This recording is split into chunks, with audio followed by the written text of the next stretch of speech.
Éxodo capítulo 3. Bueno, mis hermanos, hoy vamos a comenzar una serie nueva, una serie que he titulado El carácter de Dios. Estaremos viendo el carácter de Dios. Hay cierta diferencia entre los atributos y carácter de Dios. No vamos a estar hablando directamente de los atributos, aunque se pueden a veces mezclar.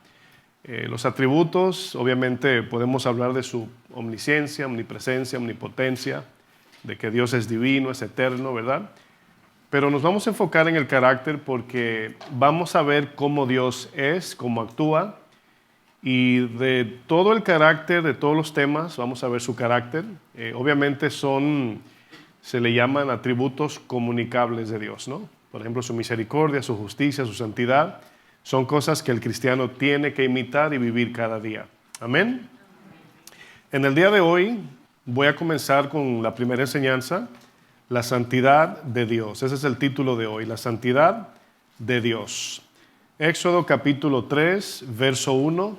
Éxodo capítulo 3, verso 1 dice: Apacentando Moisés las ovejas de Yetro, su suegro, sacerdote de Madián, llevó las ovejas a través del desierto y llegó hasta Horeb, monte de Dios, y se le apareció el ángel de Jehová en una llama de fuego en medio de una zarza. El ángel de Jehová es el mismo Dios, la misma presencia de Dios. Dice, Moisés, miró y vio que la zarza ardía en fuego y la zarza no se consumía. Entonces Moisés dijo, iré yo ahora y veré esta grande visión, ¿por qué causa la zarza no se quema? Viendo Jehová que él iba a ver, lo llamó Dios en medio de la zarza y dijo, Moisés, Moisés. Y respondió, heme aquí. Y dijo, no te acerques, quita tu calzado de tus pies, porque el lugar en que tú estás, ¿qué dice? Tierra santa es. Cuando el ser humano no quiere nada con Dios, su respuesta o su reacción puede ser de tres maneras, una de tres maneras, cuando el ser humano no quiere nada con Dios. La primera, pues obviamente es ignorarlo por completo, ¿verdad? Decir, pues Dios no existe, eliminarlo de la existencia, y así es más fácil calmar la conciencia de que hay un Dios justo y santo en el cielo. La otra manera es, pues obviamente, hay lo que se llama teísmo o creyentes gnósticos que creen que hay algo grande en el cielo, ¿verdad? No saben lo que es, pero nunca investigan, nunca pues hacen la diligencia, por así decirlo, ¿no? De preguntar, de buscar, examinar, estudiar si ese Dios que ellos sienten de manera intrínseca, natural, es real. Esa es la segunda manera. Pues hay algo en el cielo, no sé lo que es, pero hay algo grande allá. Y la tercera manera en cómo los seres humanos, que pues obviamente no quieren someterse al Dios de la Biblia, la tercera es crearse su propio Dios en su mente. Formarse ese Dios, dice, bueno, el Dios que yo conozco, dicen ellos, pues es un Dios de amor. El Dios que yo conozco es un Dios de misericordia. El Dios que yo conozco es un Dios paciente. Pero jamás vemos que dicen, al Dios que yo conozco es un Dios santo. Y la razón por qué la gente no quiere conocer a ese Dios santo en sentido natural es porque su santidad es de donde proviene la ira, el juicio, la justicia y la severidad de Dios, sin dejar fuera su amor, su paciencia, su misericordia, etcétera, etcétera. Todo lo que Dios es, mis hermanos, procede de su santidad. Todo. Antes de Dios ser un Dios de amor, primero es un Dios santo. Antes de aplicar su justicia, lo primero que Dios aplica es su santidad. Y aunque lo estoy separando para que lo entiendan, el amor, la misericordia, su santidad, su justicia no están separados. No es como que Dios a veces es más amoroso cuando no se enoja y cuando se enoja es menos amoroso. No, en el porcentaje Dios siempre aplica sus atributos y carácter en la misma medida siempre. Nunca están separados. Cuando nosotros nos enojamos, pues nos dicen, no, como que te faltó amor hoy, ¿verdad? porque el ser humano así es. Pero quiero usar una ilustración para que usted tenga una idea de cosas que pasan en el corazón humano. Imagínate por un segundo, trata de entrar conmigo en la idea de que estás en un lugar, en un evento donde hay miles de personas, y en ese lugar hay una tarima, una plataforma tipo concierto, y a ti, de manera personal, te llaman desde un micrófono, ¿verdad? Fulano de tal, sube aquí. Tú subes a la plataforma, a la tarima, y luego de manera así al azar, llaman a una persona del público y le preguntan al público, ¿alguien conoce a esta persona que está aquí? Que viene a ser tú, ¿verdad? Tú eres el que está ahí, ¿verdad? Que está preguntando, ¿alguien conoce a esta persona? Y alguien del público dice, yo conozco a esa persona. Y tú ves la persona que se está acercando y tú dices, no sé quién es, no la reconozco. Y esa persona sube a la plataforma y le pasan el micrófono y le dicen, ¿me puedes escribir a esta persona que está aquí que tú dices conocer? Y tú te quedas mirando y dices, no, yo no sé quién es esa persona, así, mi vida la he visto. Y le pasan el micrófono y dice, sí, yo la conozco, yo incluso la he visto por medios sociales. Y esta persona comienza a describirte tus gustos, tus luchas, tus pensamientos, tus deseos, todo lo que tú eres. Mi pregunta para ti en esta idea, ¿qué tan acertada será la descripción de esta persona acerca de ti? Del 1 al 10, ¿qué tú dirías? ¿Qué dirían más o menos? Un número. 1 dijeron por ahí, ¿verdad?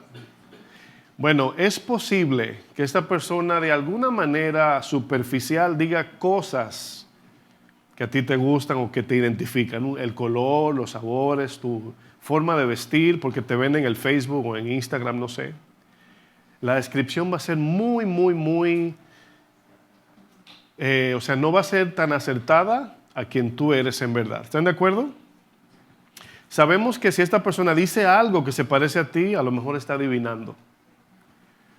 Bueno, quizás describe tu estilo de vestir, a lo mejor conoce tus intereses visibles, tus hábitos a lo mejor, pero hay algo que este desconocido jamás podrá conocer y son tus pensamientos, tus luchas internas, las intenciones detrás de lo que tú haces, tus batallas, no conoce tus debilidades y tampoco conoce tus necesidades más profundas.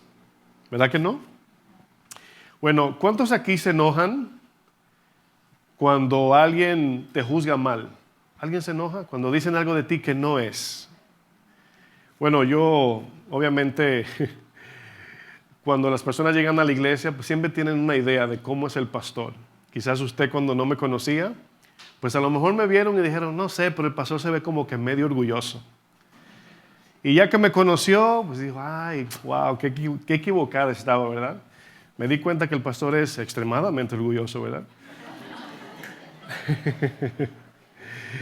Ya lo conozco ya. Pero la pregunta aquí es, ¿quién es la persona más indicada para describir quién o para describir cómo tú eres en verdad? ¿Quién te puede describir a ti mejor que tú mismo? ¿Quién es la mejor persona para describir cómo yo soy? Pues yo. ¿Están entendiendo la ilustración? Claro, algunos espirituales se fueron al cielo. No, el Señor, ¿verdad? La persona más indicada para describirte a ti mismo eres tú mismo, ¿verdad? Nadie te conoce más que tú. Pero fíjense, ¿usted se imagina cuántas personas tienen una idea equivocada de, a lo mejor te levantaste un día con la cara seria o a lo mejor es un gesto natural cuando estás pensando, pones cara de limón cuando estás pensando como yo? Y luego la gente dice, no, te iba a saludar, pero te vi que estabas como enojada o enojado. Y tú dices, ¿cuándo? Tal día, tal fecha. No estaba enojada, no estaba enojado, estaba meditando en mi cabeza. Así como yo ahora que puedo fruncir las cejas y piensan que puedo estar enojado, pero no, estoy tranquilo, estoy en paz. Pero noten cómo podemos tener una distorsión de alguien si esa persona no nos dice cómo es en verdad. Partiendo de esta idea de la que acabo de ilustrar, yo les pregunto a ustedes, ¿Quién es el único que puede describir el carácter de Dios sin ningún tipo de equivocación? Díganme. ¿Quién es el único que puede describir a Dios sin ningún tipo de equivocación? Dios. Lo están complicando, yo creo. Dios, el mismo Dios. El único que nos puede decir cómo Él es Dios. Todo lo que nosotros pensemos de cómo Dios es, su carácter, su forma de ser, cómo Él actúa, por qué hace lo que hace, sin tomarlo de su palabra, es un error. Entonces, ¿cuánta gente en el mundo que usted conoce? Porque cuando le predicamos el evangelio a la gente, enseguida conocen a Dios más que tú. Bueno, yo no sé al Dios que ustedes le sirven, al que como si fueran 2 o 10 dioses. Al Dios que yo le sirvo, y eso obviamente habla de que pues tienen otro concepto de Dios. Pero la palabra de Dios, su palabra que fue revelada y dada a nosotros para conocerle, es donde encontramos las características, atributos del carácter y la persona de Dios. Amén. Dios es el único que nos puede revelar su carácter. No debemos en ningún modo hacernos ideas de cómo nos imaginamos a Dios. Porque yo, por ejemplo, les comento siempre que yo dibujo. Si yo comienzo a dibujar a Dios en mi cabeza, no, imagínense, o sea, me creo un Dios conforme a mi pensamiento y mi concepto. Cuando intentamos escribir cómo Dios es en verdad y tratar de entender lo que Él hace, por qué lo hace, sin que primero Dios nos revele a nosotros su mente y corazón, es un error. Deuteronomio 29:29 dice, las cosas secretas pertenecen a Jehová, nuestro Dios, mas las reveladas son para nosotros y para nuestros hijos para siempre, para que cumplan sus mandamientos. Fíjense, el apóstol Pablo dijo algo muy importante que debemos entender. Primera de Corintios 2:11, en la versión Nueva Biblia Viva, fíjense lo que dice Pablo. Pablo dice, en esta versión lo dice así. Dice, nadie sabe con exactitud lo que otro está pensando. ¿Verdad que no? Nadie, excepto el espíritu de esa persona. El espíritu aquí en el texto, en este texto, es la parte más profunda del ser, donde se encuentra la conciencia, las intenciones y los pensamientos más profundos del corazón. Ese es el espíritu aquí. Luego dice el texto, así nadie conoce lo que piensa Dios excepto el Espíritu de Dios. ¿Y sabe qué ha hecho el Señor aparte de revelarnos su palabra? Ha depositado su Espíritu dentro de nosotros. ¿Sabe lo que hace el Señor por medio de su Espíritu? De muchas cosas.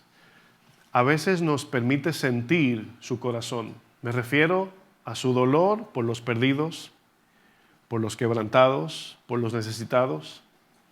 Por eso es que dice Ezequiel 36, y les daré mente nueva y les daré corazón nuevo. Quitaré el corazón de piedra y pondré uno de carne, es decir, sensible. Qué tremendo, ¿no? La tendencia natural del ser humano es crearse ideas imaginarias de cómo es Dios. Pensamos que podemos conocer el carácter de Dios por medio de nuestra mente limitada y terrenal. Cuando Jesús hablaba con Nicodemo, un experto en las Sagradas Escrituras, le dijo, nadie jamás ha subido al cielo. Para conocer las cosas divinas, espirituales del cielo, tiene que revelarla a alguien. Y Jesús le dice, el Hijo de Dios, del hombre que ha descendido del cielo. Juan 1:18 dice, a Dios, nadie le vio jamás. El unigénito Hijo que está en el seno del Padre, Él le ha dado a conocer. La palabra seno que aparece ahí, en el contexto de Juan capítulo 1, significa pecho o regazo. Es la parte más cercana al corazón de Dios. En griego tiene un sentido de intimidad y relación con Dios. Y Jesús estaba en la perfecta comunión con el Padre y Él ha venido a este mundo a revelar al Dios de la creación. Cuando Dios entregó los mandamientos a su pueblo, entre los primeros que encabezan los 10, estableció una orden clara y estricta de no hacerse dioses conforme a sus propias ideas o conceptos, ni intentar imaginar a Dios según su propio pensamiento. Éxodo capítulo 20, vamos a leer el versículo 1. Fíjense lo que dice Éxodo 20, versículo 1.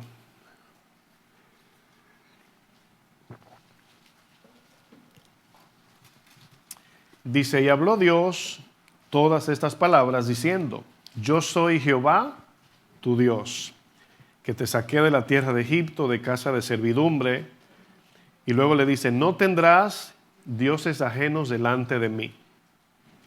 Y luego dice el verso 4, ni te harás imagen. Yo creo que por mucho tiempo hemos pensado que solamente los católicos que se postran frente a una imagen y se presignan son los idólatras. O los que, ¿verdad?, se presignan, le ponen la mano al santo, a la estatua o a la estatuilla, no sé. Esos son los idólatras. Pero fíjense lo que dice el texto. No te harás imagen ni ninguna semejanza de lo que está arriba en el cielo, ni abajo de la tierra, ni en las aguas debajo de la tierra. Ni te inclinarás a ellas, ni la honrarás, porque yo soy Jehová tu Dios, fuerte, celoso, que visito la maldad de los padres sobre los hijos hasta la tercera y cuarta generación de los que me aborrecen. Y hago misericordia a millares a los que me aman y guardan mis mandamientos. Éxodo 20, versículo 4, no solo nos prohíbe fabricar imágenes de Dios con materiales de yeso, de madera o pinturas para adorarlas. No solamente eso está prohibiendo. También nos está advirtiendo crear en nuestra mente una versión de Dios según nuestra propia imaginación. Porque antes que el platero, el escultor, el pintor forme una idea de cómo es Dios, primero la tiene que construir en su mente. ¿Verdad que sí? Entonces, todo el que se hace su propio Dios, y yo no creo que Dios sea así. ¿Ha escuchado gente decir eso?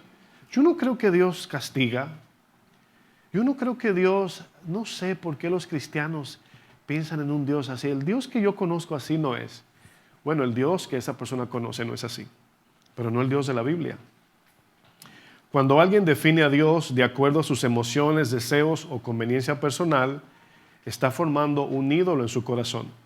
Aunque no nos postremos frente a una imagen hecha con las manos, estatua, madera, una pintura o algo de yeso, el simple hecho de crearnos un Dios en nuestra propia mente, la Biblia le llama esto idolatría. Usted entiende que si no conocemos el carácter de Dios, eso afecta nuestra conducta como cristiano. Los niños saben esto.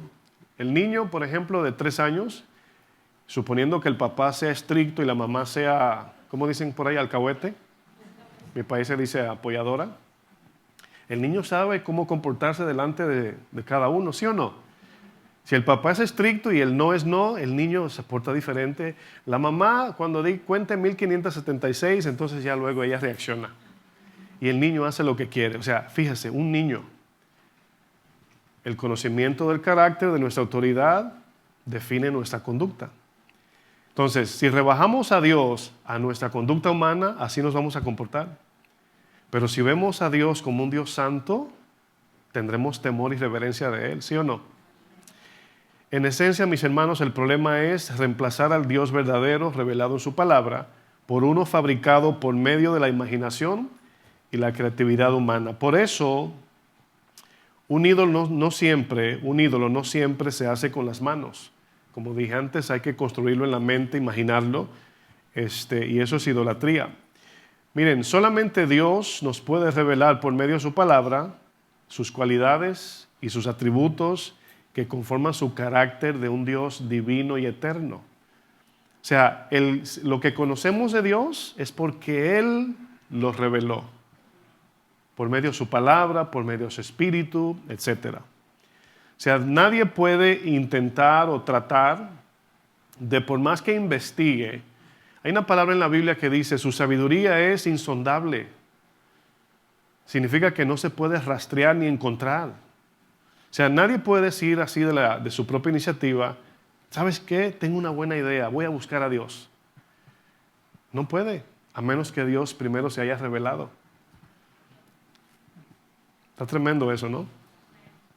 Uno de los atributos que más exaltan el carácter de Dios y que le podemos llamar el asiento de todos sus atributos es la santidad de Dios.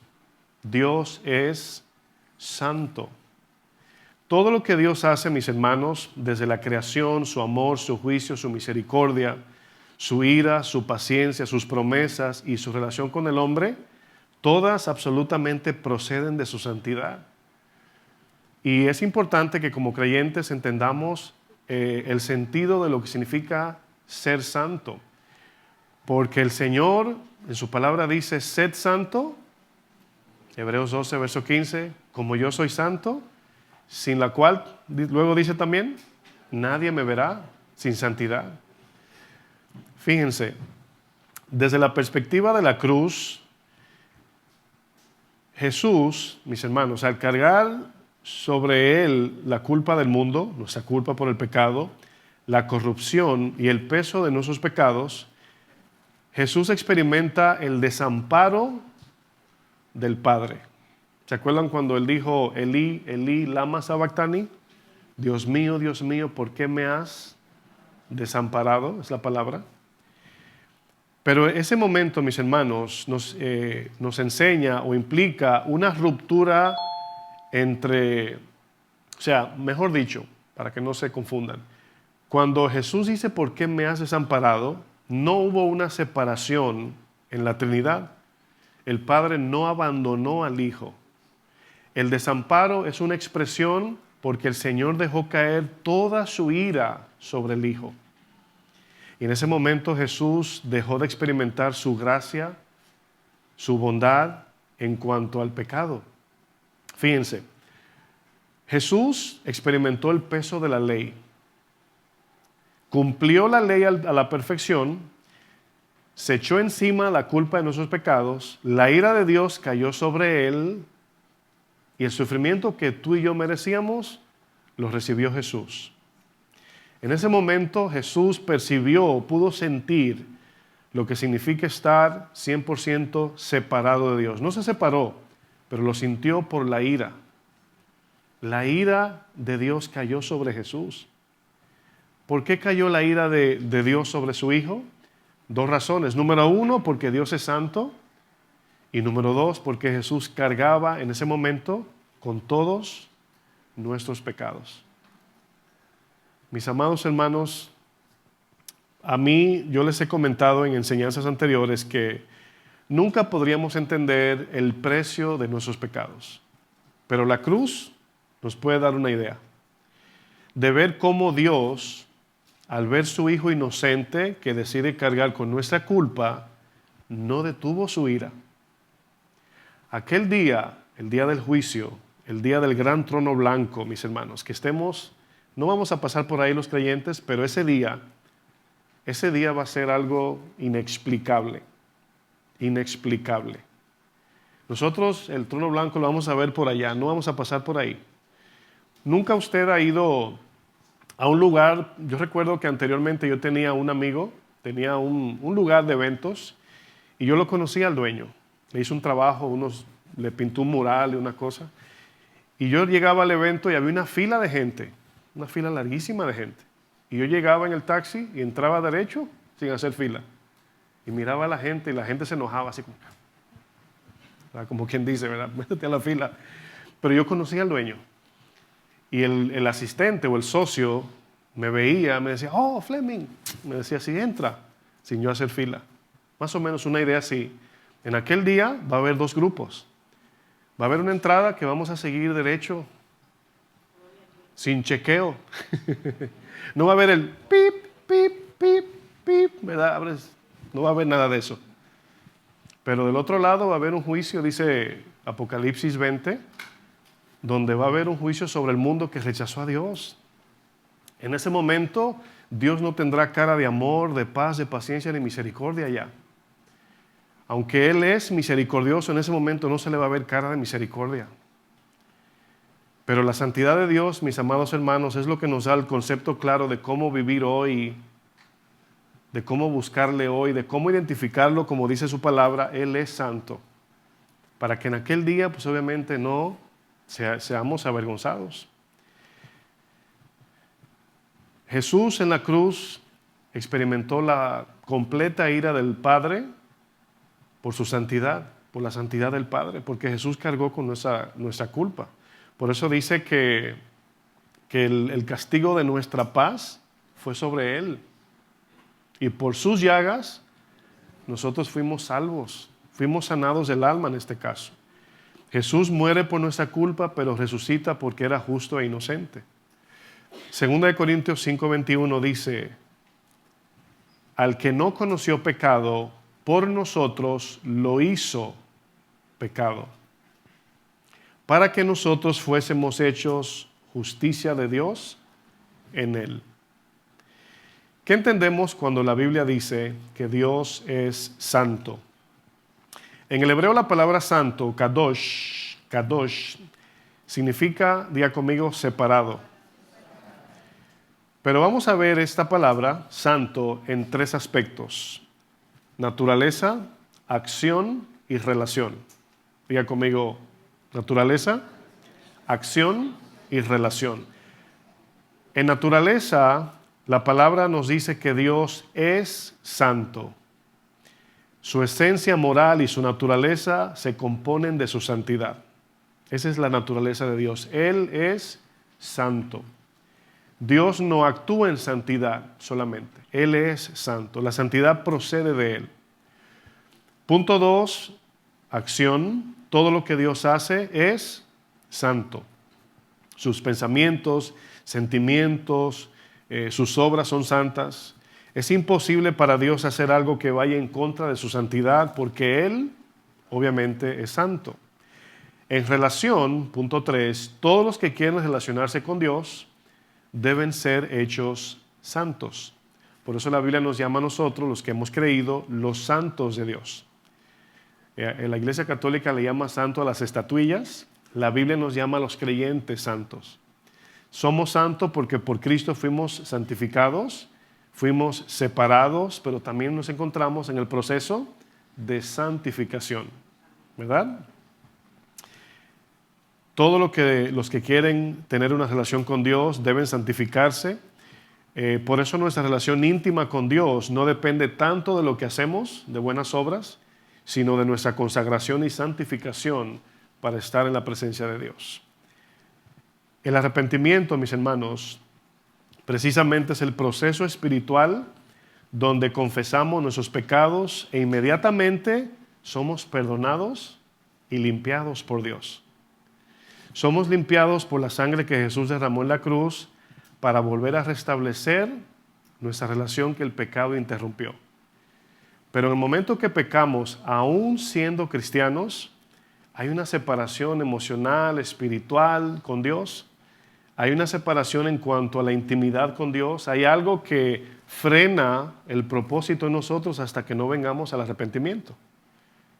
Nosotros pecamos y nuestra vida continúa y pensamos que en lo espiritual es lo mismo. Por ejemplo, si una pareja de casados se pelean, de repente dicen, no nos hablamos desde ayer, pero cada quien hace lo que tiene que hacer, se va a trabajar, come, se baña, está vivo, todo continúa. Pero con Dios no funciona así.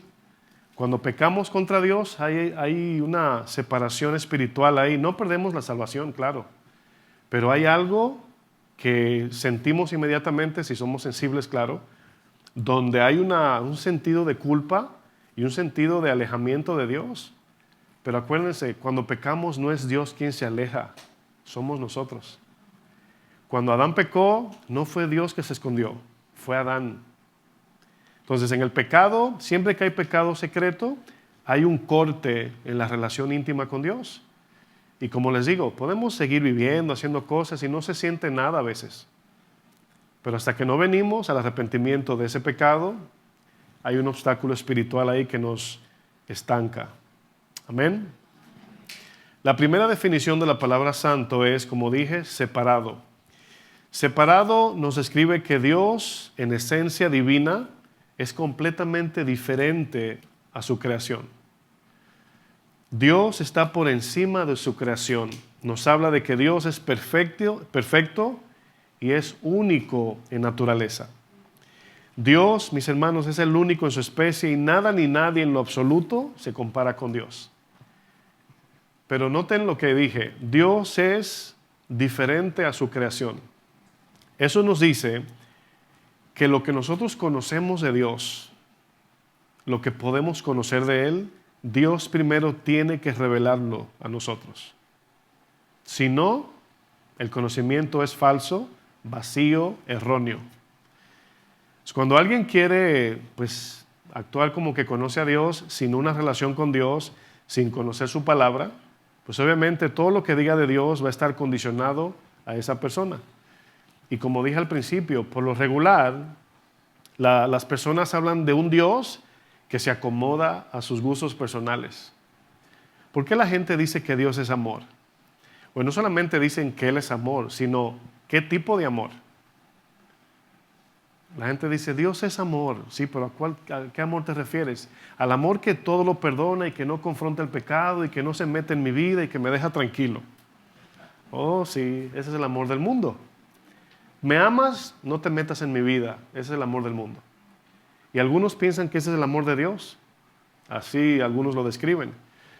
Pero cuando hablamos de un Dios santo, mis hermanos, estamos hablando de un Dios que no puede obviar el pecado, que no puede hacerse de la vista gorda, como algunos entienden, cuando cometemos algún pecado. Dios tiene que tratar con el pecado sí o sí. Por eso mandó a su Hijo, para no enviar su ira, sino su paciencia, su gracia, su perdón. Su Hijo derrama su sangre y la sangre nos limpia, nos perdona. Pero ¿qué pasa cuando ignoramos eso? ¿Qué pasa cuando no solamente no nos arrepentimos, sino que decimos, el Señor me entiende? Él sabe que todo el mundo falla. ¿En serio? ¿Jesús vino a la cruz para decir eso? ¿Que todo el mundo falla y ya todo está bien? No, mis hermanos, es muy serio esto. La santidad de Dios habla de su pureza, su perfección, habla de su carácter incorruptible e inmarcesible. Dios es eterno y nunca se marchita. Es imposible que Él desaparezca, porque Él es perfecto y para siempre. Cuando el hombre pierde de vista la santidad de Dios, empieza a distorsionar el valor de la vida. Entonces deja de guiarse correctamente y crea su propio sistema de pensamientos según sus deseos. Al ignorar la santidad de Dios, lo que surge es depravación y una corrupción moral inmediatamente. Y es precisamente lo que estamos viendo hoy en nuestra cultura y sociedad. Las iglesias que proclaman el nombre de Jesucristo han echado a un lado el tema de la santidad. Usted dígame, ¿qué tan a menudo usted escucha temas de que Dios es santo, de que debemos santificarnos, de que sin santidad nadie le verá? No, ese mensaje es pesado, porque confronta todas nuestras ideologías del mundo, porque van en contra de lo que Dios dice. Yo quiero que usted vaya conmigo a Romanos capítulo 1. Aquí Pablo en Romanos 1 describe el efecto de perder de vista la santidad de Dios. Romanos 1, verso 18.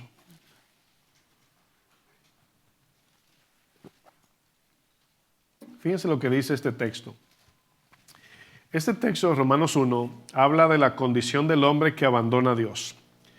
Habla del ser humano cuando toma su propia rienda, su propio camino, e ignora y rechaza a Dios. Aquí vamos a ver que Romanos 1 es un texto que encaja en cada civilización o generación. Casi se repite esto. Dice Romanos 1, 18, dice, porque la ira de Dios se revela desde el cielo contra toda impiedad e injusticia de los hombres que detienen con injusticia la verdad. Noten que cuando alguien resiste la verdad es por medio de la injusticia. Dice el verso 19, porque lo que de Dios se conoce les es manifiesto, pues Dios se lo manifestó. Aquí cuando dice Dios se lo manifestó, no solamente es, escúcheme, porque algunos dicen, ¿y con mirar el sol ya creemos en Dios? No, hay una combinación que se llama aquí evidencia visible con convicción espiritual. Dios, al nosotros ver la creación misma emana una convicción de un creador. Es importante distinguir eso. Porque algunos dicen, y yo si miro el cielo y si miro el sol, ya por eso creo que Dios existe.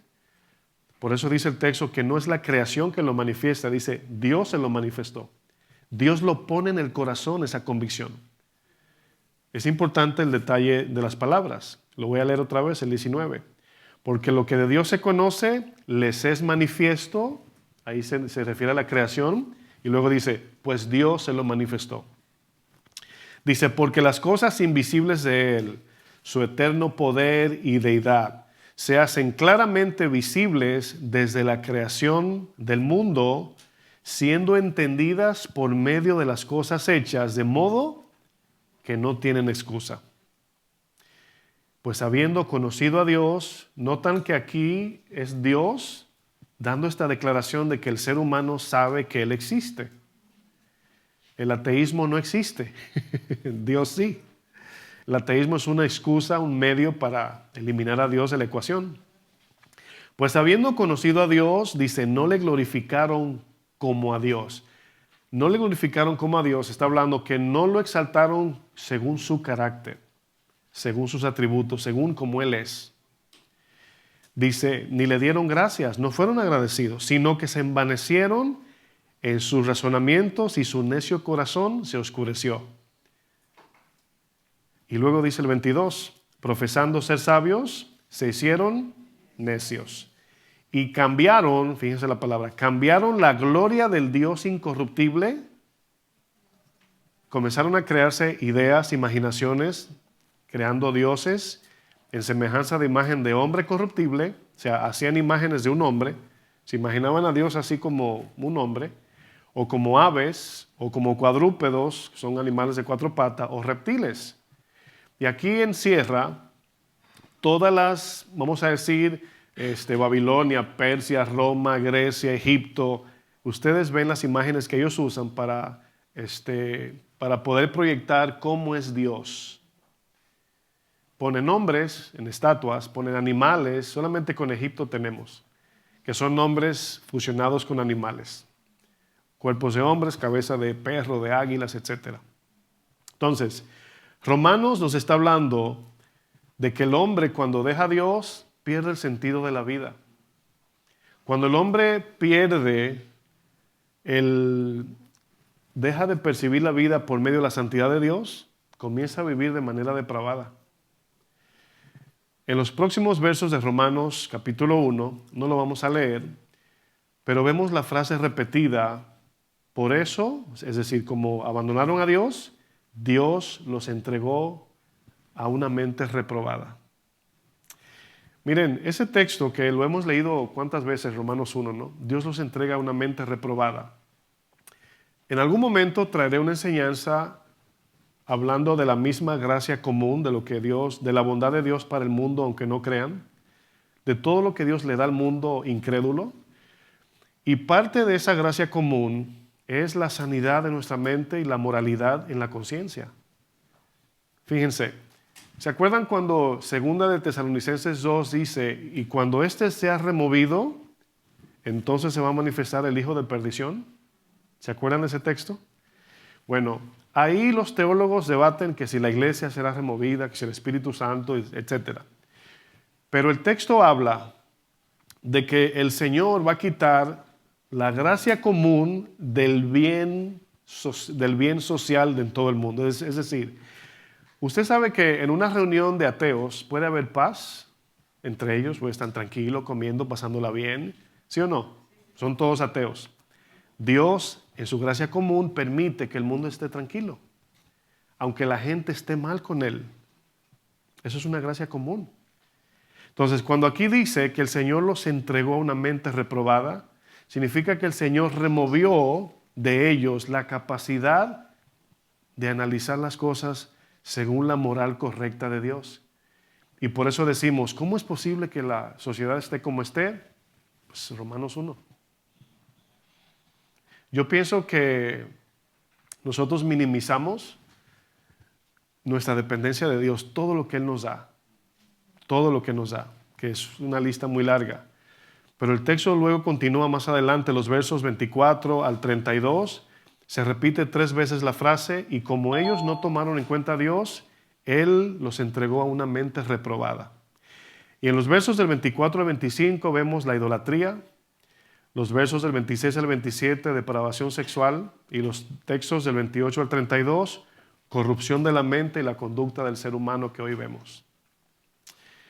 Yo les he comentado, a mí me gusta ver películas, pero últimamente es muy difícil encontrar películas que puedas estar en paz viéndola. Ya la gente no... Una película así como buena en el sentido de buena moral, buen consejo, a la gente le aburre eso ya. Tiene que ser de matadera, de pornografía, de cosas locas. O sea, es impresionante cómo está el tema de las películas y la música y todo eso. El mundo está exactamente en lo que Romanos está aquí describiendo. Cuando el ser humano ignora por completo la santidad de Dios, vive bajo una conducta condicionada a su propia moral, corrupta y confundida. Cuando perdemos de vista la santidad de Dios, perdemos el sentido de la pureza moral. Y los resultados lo podemos ver en nuestra sociedad hoy día. Uno de los efectos de abandonar la santidad de Dios es perder la sensibilidad de nuestra conciencia. Perdemos por completo la moral y todo es permitido y nada nos causa ningún tipo de vergüenza cuando el mundo celebra el pecado. Yo creo que si usted es un cristiano que no vive, no tiene un estilo de vida de oración habitual, debo decirte que corres peligro, especialmente en esos tiempos. Le voy a decir por qué.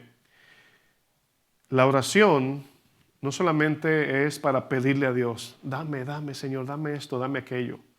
La oración, según Lucas 18, es para permanecer firmes en la fe también. Cuando oramos, nos estamos de alguna manera desconectando de este mundo y pasando tiempo con Dios. Estamos llenando nuestra alma de fe de manera espiritual cuando oramos. ¿Se acuerdan cuando el Señor dijo en Lucas 18 del juez injusto y la viuda? Que dijo, oren sin cesar, y luego termina preguntando, cuando el Hijo del Hombre regrese, ¿hallará fe? Está conectando la fe que nos preserva con la oración. Y hermanos, escúchenme porque esto es muy serio. Nuestro corazón sin Dios no anhela las cosas de arriba. Sin Dios no nos congregamos, no nos interesa leer la Biblia, ni orar, ni nada. Esos deseos los deposita Dios en el corazón. Y si queremos crecer en esos deseos, tenemos que orar, decir, Señor, dame un corazón nuevo, sensible al pecado, que aborrezca el pecado como tú lo aborreces. Porque todos sabemos que por naturaleza amamos el pecado. Nos llama más la atención un accidente que una persona salvando a una señora en YouTube, ¿sí o no? Un video que diga, Señor, buen samaritano, cruzó una señora que casi la chocan, ¿verdad? Y por aquí dice, un accidente y murieron 25. Clic. Eso nos llama más la atención, el morbo. Esa es la carne, mis hermanos. Cada día tenemos que crecer y pedirle a Dios que nos dé un corazón santo como el de Él, en medio de un mundo completamente sucio del pecado. En Isaías capítulo 5 aparece el pueblo de Israel en la misma condición que Pablo describe en Romanos 1. Dios entregó a su pueblo a que vivieran como ellos bien les parecía. Yo no sé si a usted le da temor cuando leemos en la Biblia que dice que Dios los soltó. Adelante, ¿verdad? Permítame resumir los versos del 8 al 21 para no tener que leerlo del capítulo 5 de Isaías porque vamos a leer el capítulo 6. Pero miren, se lo voy a parafrasear nada más.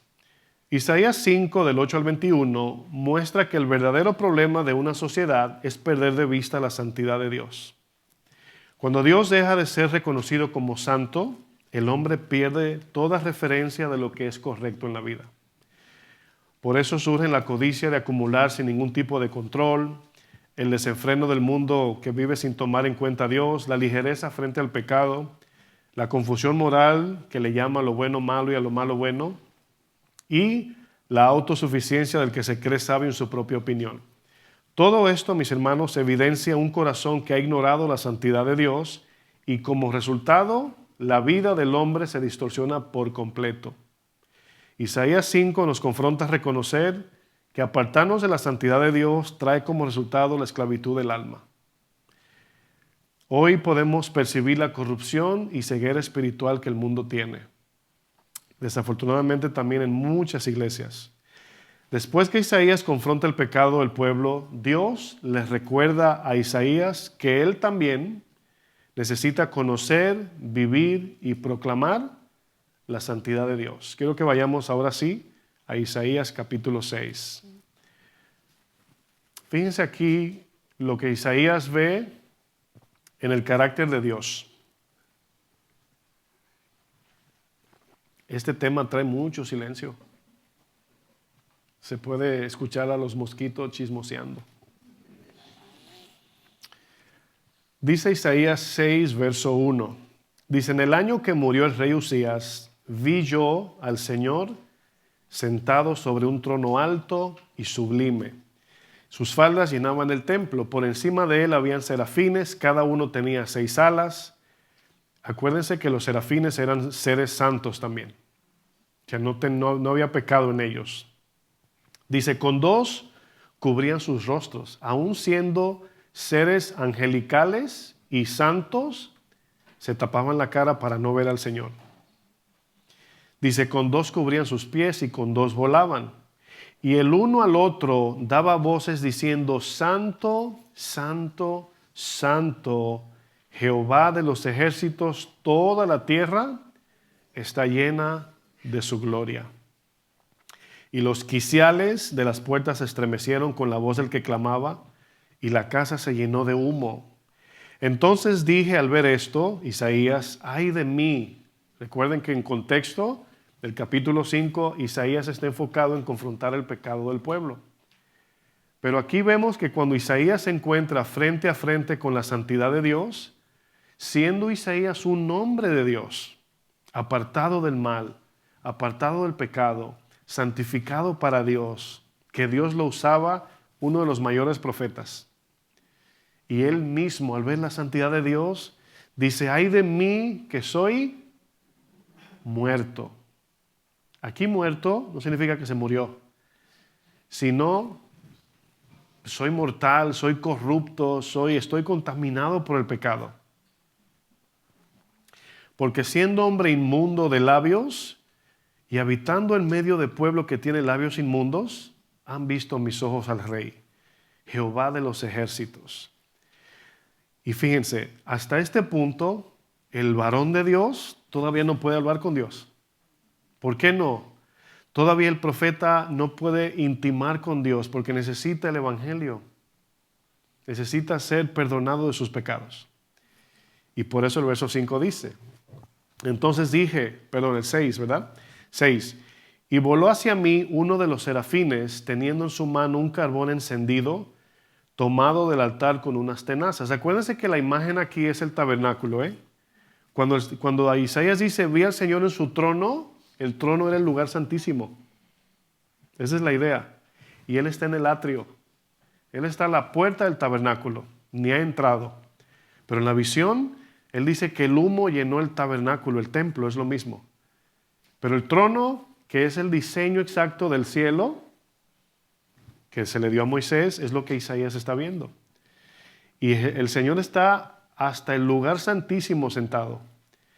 Isaías está a la puerta del tabernáculo, afuera en el atrio, donde llegan los pecadores. Entonces viene un ángel que está adorando a Dios, volando, dice el texto, y entrando al tabernáculo, lo primero que está es el altar del sacrificio, donde el animal ahí lo ponen ahí para sacarle la sangre y ponerlo ahí lo cocinan ahí, lo asan en el carbón.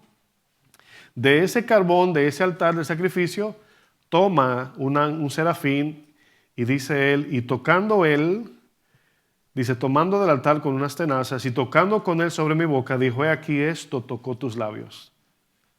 Yo quiero que usted piense, ¿por qué el ángel dice esto? Yo no te toqué. Yo no te he tocado, o sea, eres inmundo, Isaías. Esto tocó tus labios y es quitada tu culpa y limpio tu pecado. Una vez el pecado, somos santificados en Cristo, porque aquí hay una imagen del Evangelio, entonces tenemos una relación con Dios. ¿Qué dice el versículo 8? El verso, ¿sí? Después de qué? Después de ver su santidad, después de haber sido perdonado y limpiado, entonces ahora oí la voz del Señor. Y ahí el Señor comenzó a hablar con Isaías. Fíjense, Dios pudo haber llamado a Isaías, mi siervo fiel, y decirle chusma a los pecadores.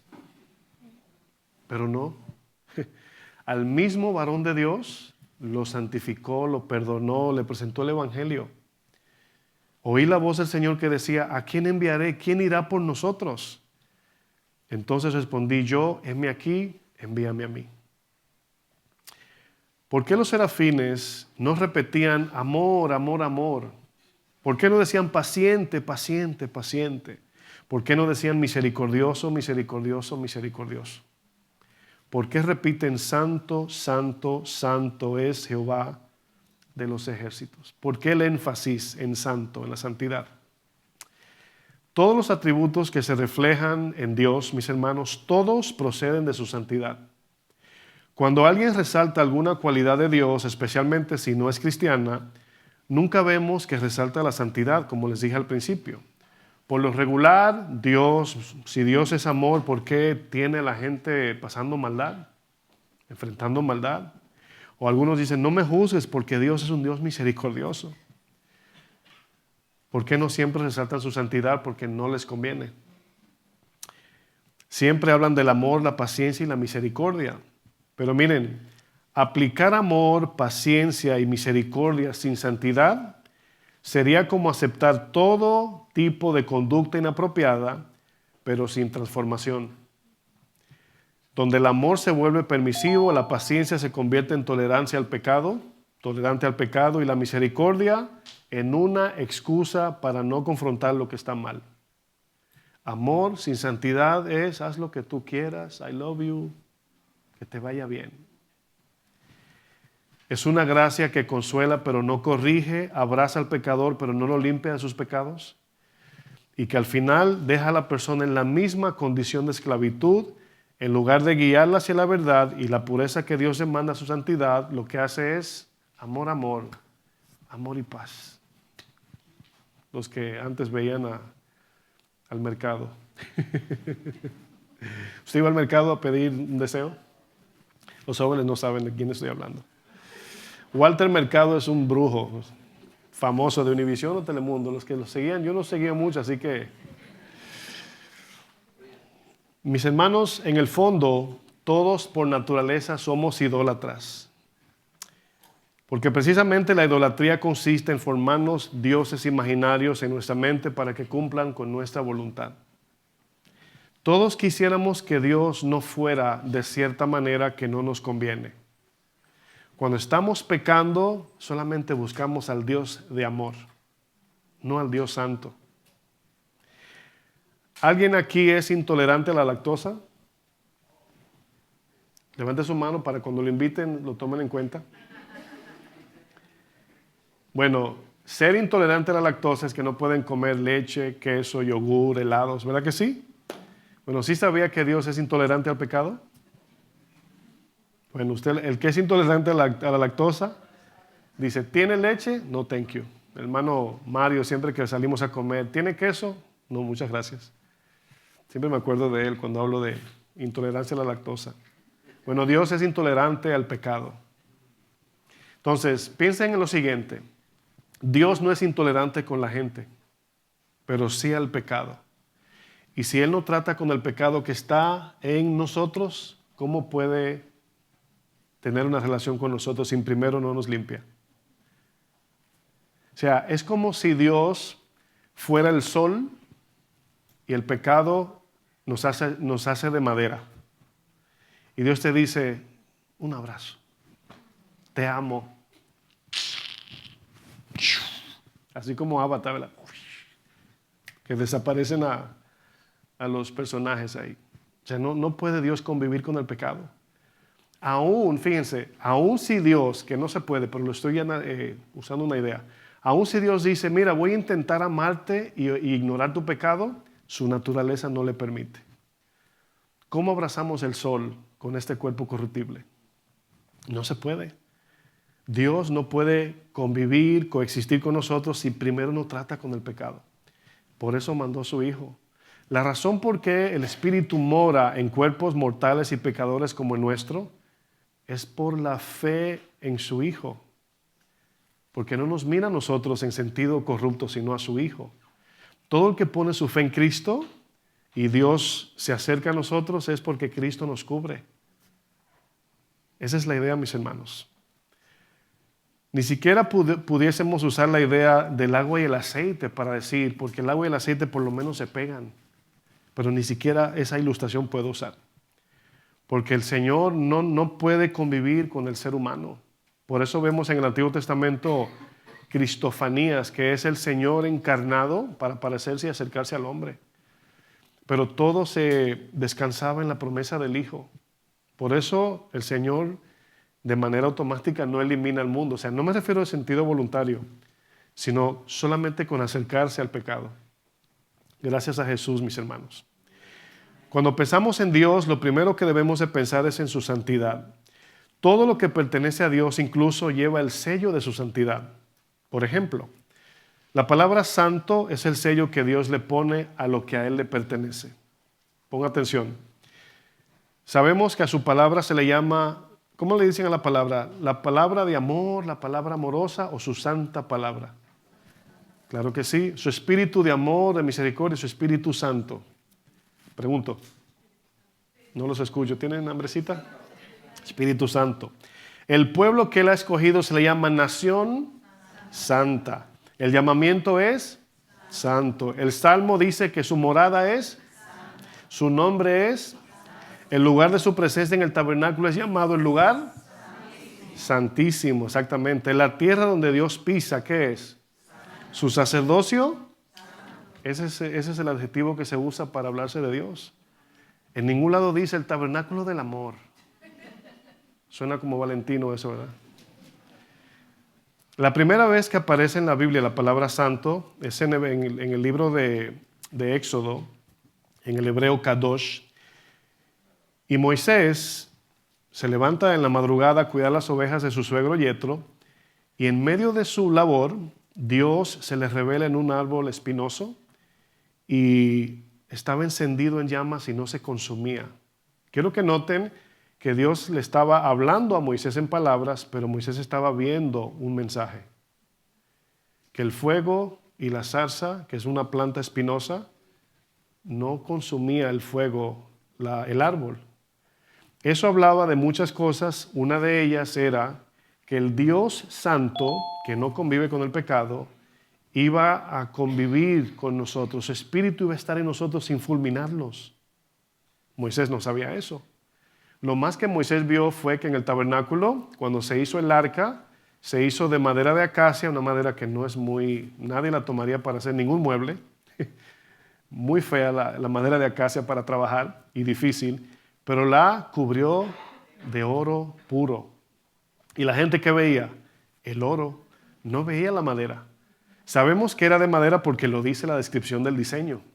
Entonces, cuando Moisés ve que este fuego no consume, piensen en algo. Si usted ve un roble quemándose, usted dice, bueno, se está quemando, se ve el humo, se está incinerando, pero va a tomar un rato porque el roble...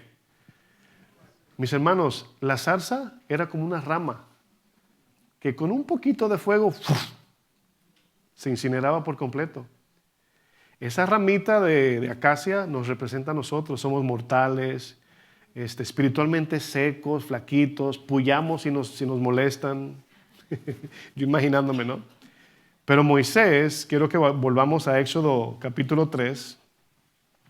Moisés se encuentra con esta visión. A lo mejor aquí alguien con apellido Espinosa, ¿verdad? Así le decía yo al pastor de jóvenes de Guadalajara, a Toño. Toño Espinosa dice, cuidado.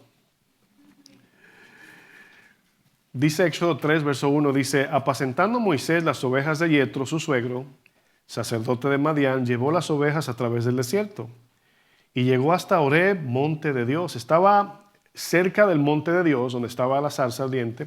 Estaba cercano ahí, dice, y se le apareció el ángel de Jehová en una llama de fuego en medio de una zarza. Dice, y él miró, obviamente desde lejos, y vio que la zarza ardía en fuego y la zarza no se consumía. Entonces Moisés dijo, iré yo ahora y veré esta grande visión. ¿Por qué causa la zarza no se quema? Viendo Jehová que él iba a ver, Moisés, la curiosidad dice que mató ¿a quién?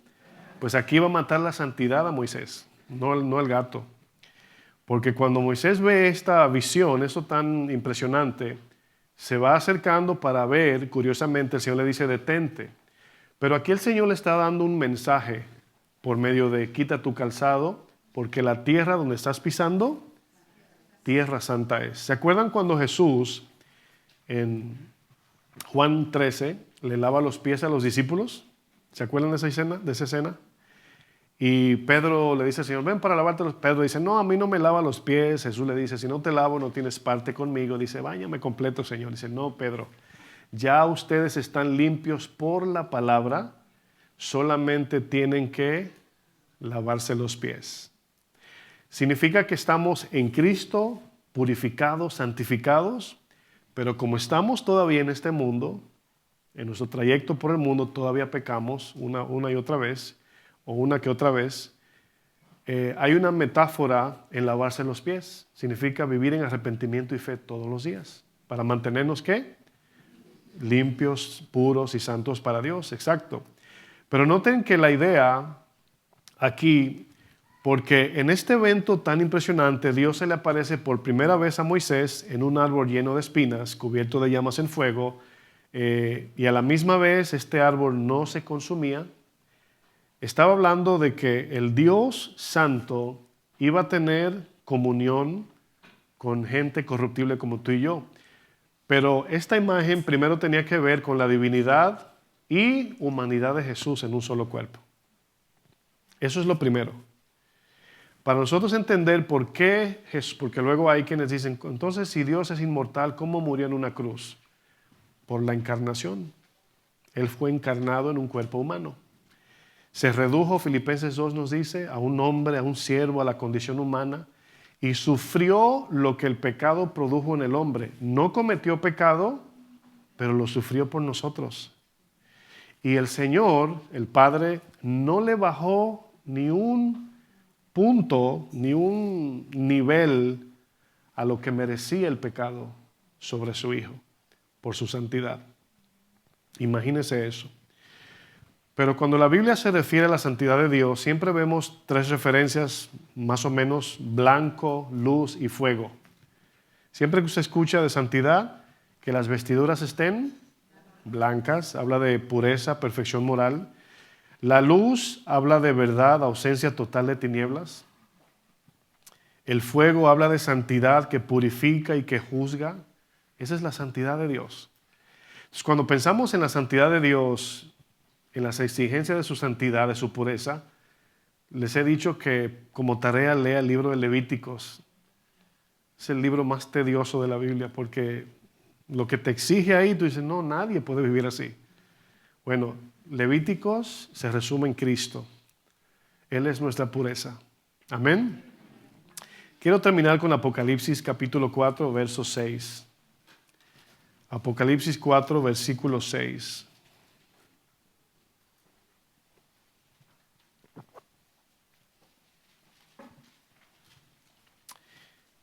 Dice Apocalipsis 4:6, dice, y delante del trono había como un mar de vidrio semejante al cristal, y junto al trono y alrededor del trono 4 seres vivientes llenos de ojos delante y detrás.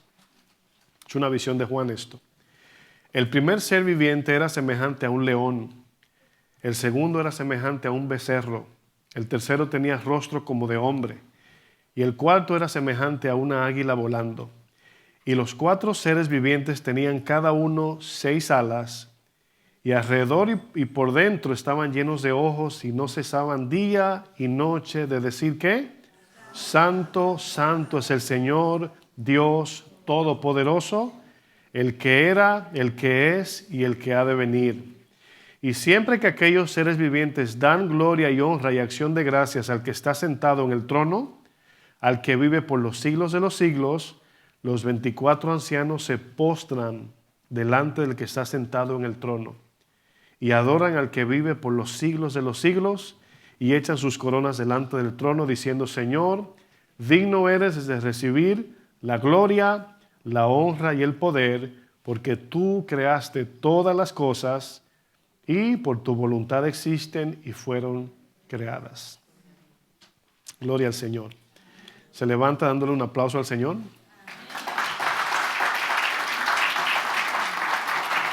Gloria al Señor. Bueno, mis amados hermanos, que Dios nos hable a través de esta enseñanza, esta serie, porque como creyentes, cristianos, creyentes en Jesucristo, debemos de tener un buen conocimiento de cómo es nuestro Dios. En esta serie sé que Dios nos va a ayudar mucho porque las preguntas a veces que tenemos no siempre se alinean al carácter de Dios. A veces hacemos preguntas erróneas. Cuando alguien dice, si Dios es amor, ¿por qué hay pobres en el mundo? Y cosas así. Luego, si Dios es amor, ¿por qué permite el sufrimiento? Y no entendemos. Pero al conocer su carácter, vamos poniendo cada cosa en su lugar. Y entendiendo que ese Dios, que a veces lo distorsionamos en nuestra mente, no es como muchas veces pensamos. Amén. Vamos a orar. Bendito Dios, te damos gracias por tu palabra, Señor. Tu palabra dice que tú eres santo, Señor. Eres santo, santo, santo. Y nosotros queremos reflejar esa santidad. Cuando Jesús enseñaba en Mateo 6 a sus discípulos a orar, les dijo, digan, Padre nuestro que estás en el cielo, santificado sea tu nombre. Dando a entender que nosotros, como hijos de Dios, hijas de Dios, debemos vivir de tal manera que refleje, proclame y muestre la santidad del Dios a quien servimos. Te pedimos, Señor, que no solamente nos llenemos de este conocimiento, sino que la misma enseñanza nos ayude, nos haga, nos impulse a buscar tu santidad. Tu palabra dice que tú vas a recoger una iglesia limpia, purificada, lista, ataviada para su novio. Y yo te pido, Señor, que esta iglesia ame tu santidad, busque tu santidad, aprenda de tu santidad. Y que tengamos ese mismo sentido de reverencia en todo lo que hacemos, porque tú eres un Dios santo, sin la cual, sin santidad, nadie te verá, Señor, según tu palabra. Ayúdanos, mi buen Dios, en el nombre de Jesús. Amén.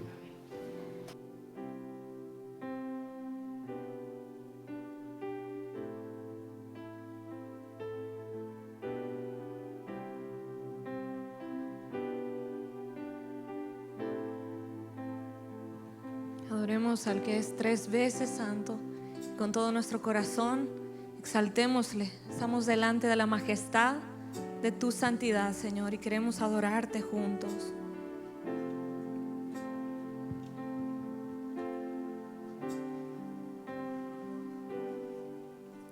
Dios santo,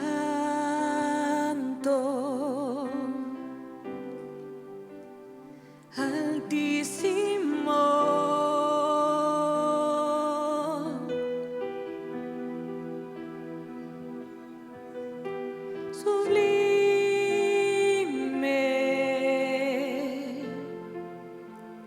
lleno de amor.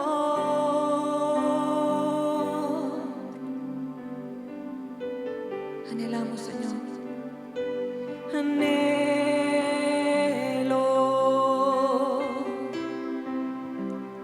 contigo estar.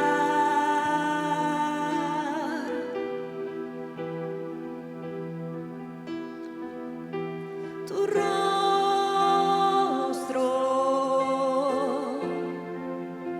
poder contemplar,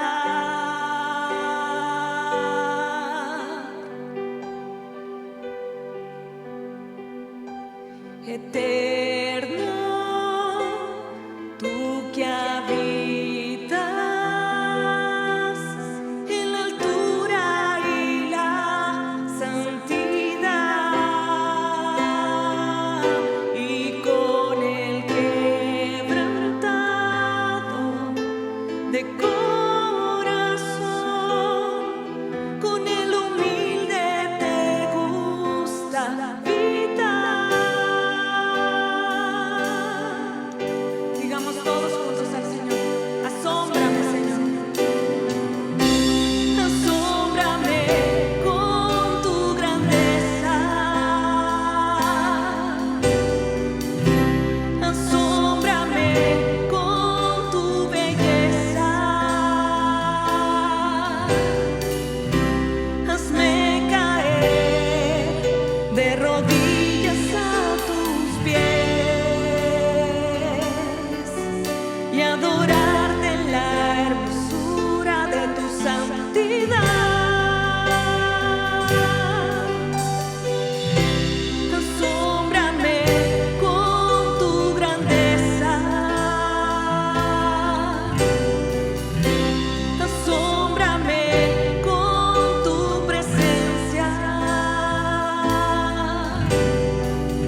presentarnos delante de ti con arrepentimiento y con fe de que tú puedes purificarnos, Señor.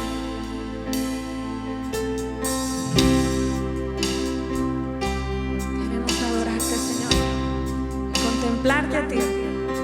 Y todos a una voz digamos que Él es el Dios Santo, el Altísimo, el sublime, lleno de amor. Ese eres tú, Señor. Dios Santo,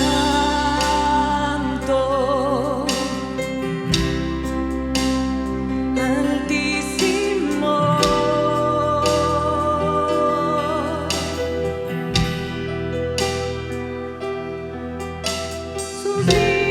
sublime, lleno de amor. Yo anhelo contigo estar, Señor. Anhelo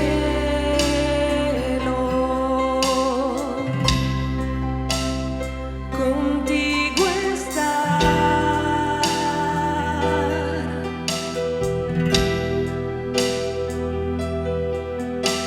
Tu rostro poder contemplar.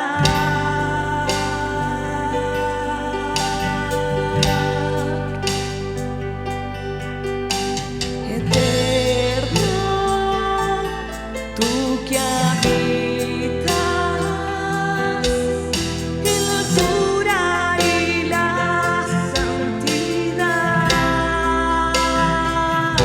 y con el quebrantado de corazón, con el humilde te gusta habitar.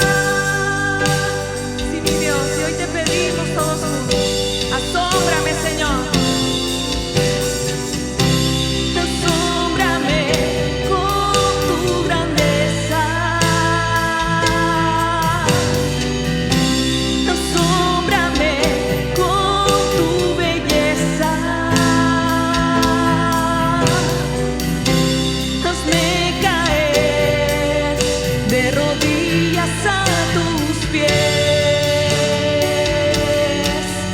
y adorarte en la hermosura de la santidad.